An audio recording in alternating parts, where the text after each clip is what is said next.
I'll repeat the two key messages that we have been talking about all morning. Message number one is the best thing that Calgarians can do today, unless they are essential workers such as healthcare workers, the very best thing Calgarians can do today is stay home. Today is a great day to spend with the family watching a movie as we wait for this to pass. I want to thank all citizens who have evacuated in such a civil and orderly fashion. I want to thank all citizens who've taken in friends and families and strangers and looked after them. But today, really the best thing to do is not to strain our infrastructure further. And in particular, as you've heard, it is best to avoid downtown Calgary as much as you can. It is difficult to pass with the roads and the bridges. The usual flows of traffic are certainly not normal today. Many of the roads and underpasses are in fact impassable, and we should try and keep the ones that are passable as clear as possible for emergency vehicles and other purposes. So please try to stay away from downtown Calgary. Certainly stay away from the riverbanks as we're working through this. The second message is the one that you heard the Premier say, and I just want to repeat it again. The fact that we have had, to our best of our knowledge, not one single injury is nothing short of a miracle. But it's a miracle that has resulted from the hard work of so very many. And as I said this morning, last night, I saw the river run faster and higher than I have ever seen in my life. I saw streets underwater. I saw water flowing over the Glenmore Dam. But I also saw police officers on the 20th hour of their shift, working with such professionalism and such compassion with citizens who were really scared. I saw guys who described themselves as laborers on the 18th hour of their shift, pumping water by hand out of the basement of the Glenmore Water Treatment Facility so that we can all have clean, safe water. And today is a day, like so many, when we should be blessed and thankful for all of those who have chosen lives in public service and what they do for us every single day. Now that said, I do have some updates for you. Here are some flow numbers. Currently, the Elbow River flowing below the Glenmore Dam is flowing at about 650 cubic meters per second. That is a very large number. To give you some context, the maximum number that we can output from the Glenmore Dam when we have the gates wide open is 170 cubic meters per second. Now that the water is flowing over the dam, we're at 650. It's probably the highest flow any of us have seen on the Elbow River. The good news is that that is slowly decreasing. We have peaked and we have seen a slow decrease. That doesn't mean there won't be another peak as surge waters come, but it does mean today at this moment we're slowly seeing the numbers go down. The Bow River below the Bearspaw Dam is running at about 1,500 cubic meters per second. It's probably 3 times what it was in 2005. If you have seen it, you know what I'm talking about. The Bow River looks like an ocean at the moment.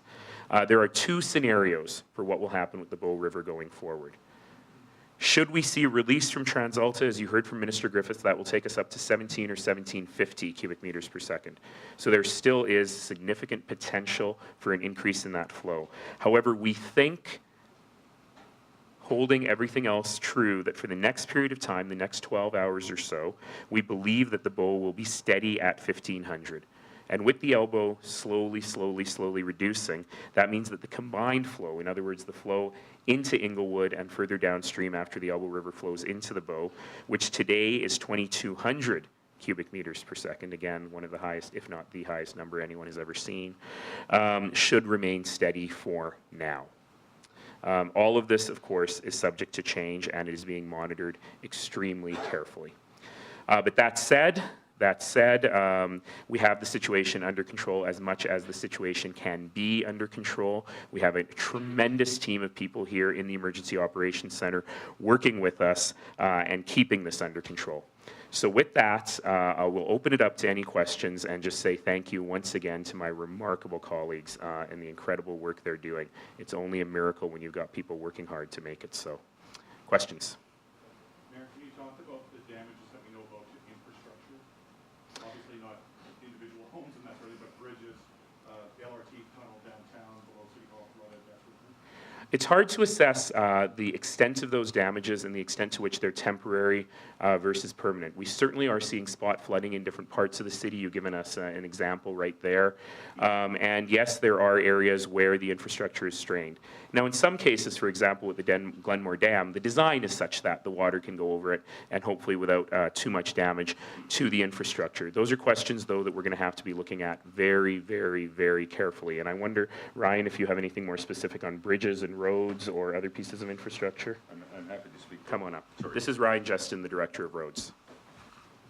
Yeah, that's a great question. Thanks, Your Worship. At this point, we've had inspectors out through the night to look at each and every infrastructure, certainly in Calgary and more importantly in the downtown core. Beyond the fact that we've closed them from a precautionary perspective, number one for public safety, but also just to make sure that we don't have cars that end up in places they shouldn't be. And I'm quite confident, I think, that all of our, certainly all the designs of the bridges that we've made along the bow and along the elbow were all designed at the 100-year point anyways from a flood perspective. So as the mayor says, we'll do the assessment as the waters recede and we'll see from there. But I'm pretty confident that everything at this point is behaving as expected.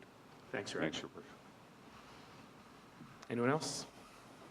Yes, yes, yes. Just jump in. Just wondering if you can share what sort of measures the city has in place to make sure that Calgary's homeless population finds safe places to stay, safe places to stay. That's an outstanding question. And what we have really learned is that the vast majority of people who are looking for refuge have been able to find refuge with friends and family. We certainly have opened welcome centers and refuge centers across the city, and we have seen some use for those who require those services. The city is there for them. Certainly as well, all of our colleagues across the city is ensuring that if we have challenges with existing emergency shelters, we are on top of those. And I know the existing emergency shelters are working hard to make sure that they too are able to manage all of these challenges. I would imagine, I don't know the truth, but I would imagine as well, as we normally do during inclement weather, that all of those folks who work in areas like street teams are keeping a special eye out for those that sleep rough, that those that are outside, to make sure that they too are safe and dry. Trevor, did you have anything else you wanted to add to that? Thank you, Mr. Mayor. As with the rest of the population, we're focusing on not only those that are in residence as they sit currently, but also our most vulnerable populations and those in shelters and those that aren't in shelters. So our members, the police service, working in coordination with the other teams and other partners, we are very much aware of the vulnerable population, the homeless, and they are being moved to shelters as well. And Trevor, do we know the status of the downtown shelters, the drop-in center and in from the cold? Yes, the drop-in center has been evacuated, and the residents from the drop-in center have been moved to another location as well. Another one of our centers to shelter people. So it's been quite interesting because it's been really a combination of Calgarians coming together, opening their homes and opening their businesses for all of our population, not just including our vulnerable populations. How are you going to police or control the evacuated areas? What are you going to do to safeguard? It was good question. It was always part of the plan, the initial plan, of course, focusing on public safety. And so through the night, for the last 20 or so hours, the focus has been primarily on that. But the secondary phase of the plan has always been security of the areas that have been vacated. And so we're very fortunate because of the cooperation of the citizens of this city and voluntarily leaving their residences themselves. It freed up a lot of our officers, and not just police officers. We've got transit officers, we've got bylaw officers as well, to actually secure behind those areas that have been vacated.